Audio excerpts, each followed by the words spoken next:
السلام علیکم پیارے حضور. وعلیکم السلام. My name is Taqir Shirwani. I am 13 years old from Peterborough, Jamaat. My question is, how much time do you spend on your Friday sermon speeches? It depends on the topics.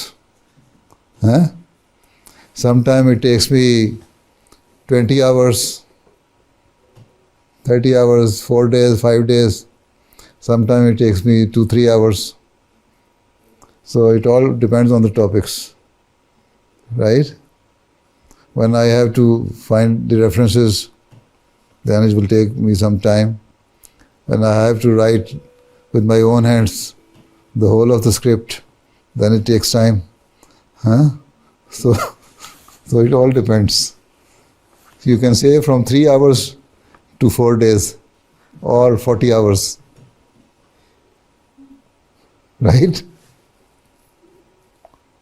Okay, thank you. Jazakallah.